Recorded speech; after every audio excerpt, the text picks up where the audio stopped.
Avant de créer nos premiers styles CSS, voyons d'abord pourquoi utiliser les styles CSS. Tout d'abord, la première raison, c'est pour modifier le style des éléments sans alourdir le code HTML. Comme nous l'avons vu dans notre initiation, le HTML est un langage qui a avant tout pour vocation de définir le contenu d'un document de façon structurée. Quant au style CSS des éléments que l'on ajoute, des balises, H1, H2, liste, paragraphe, c'est par défaut au navigateur de s'en charger. Pendant de nombreuses années, si on souhaitait modifier ces styles par défaut des navigateurs, par exemple, pour une balise titre, changer la couleur, la taille, il fallait ajouter des balises font, des attributs, size, color. Cela alourdissait la page, et surtout, si on avait une centaine de pages, il fallait modifier le contenu de chacune d'entre elles. Il y a quelques années, alors que les deux principaux navigateurs étaient Netscape Navigator et Internet Explorer, des balises, des attributs étaient ajoutés aux spécifications originelles du HTML, et il est apparu de plus en plus évident que le style, le design d'une page HTML devait être séparé du contenu.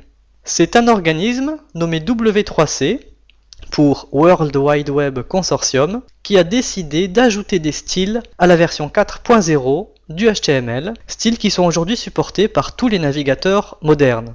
Grâce à ces styles, on peut ainsi séparer le contenu de la mise en page, de l'interface graphique, des styles, des différents éléments, et cela permet de gagner du temps.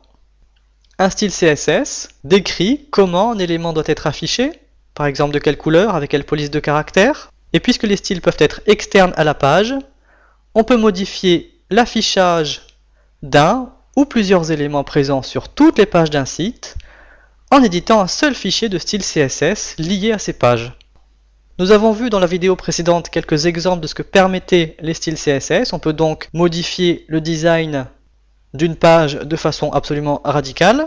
C'est la meilleure manière de travailler. Cela permet de contrôler les styles et la mise en page de manière très précise de plusieurs pages HTML en même temps. Les styles peuvent être spécifiés de différentes façons, à l'intérieur d'une balise HTML grâce à l'attribut style, dans la partie head de la page HTML, ou encore dans une feuille de style externe.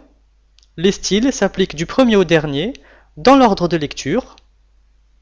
On peut donc profiter de l'effet cascade des feuilles de style. C'est même la définition du terme CSS pour Cascading Style Sheet, autrement dit feuille de style en cascade. Pour comprendre la cascade de ces styles, on peut prendre l'exemple d'un paragraphe en particulier. Au lieu de définir longuement les styles de ce paragraphe, on va pouvoir définir le style de tous les paragraphes du site, puis on va pouvoir attribuer une classe à ce paragraphe, une classe qu'il partagera avec d'autres éléments, afin de préciser sa définition de style, et on pourra enfin ajouter, grâce à l'attribut style de la balise de paragraphe par exemple, un affichage extrêmement précis qui lui appartiendra.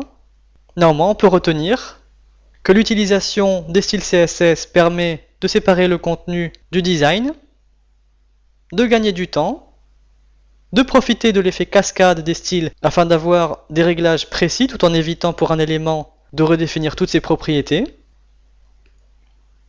On peut ajouter que le fait d'alléger le code permet d'afficher les pages plus rapidement, cela économise la bande passante, et surtout, si on souhaite modifier le design d'un site, on peut le faire sans devoir rééditer le contenu.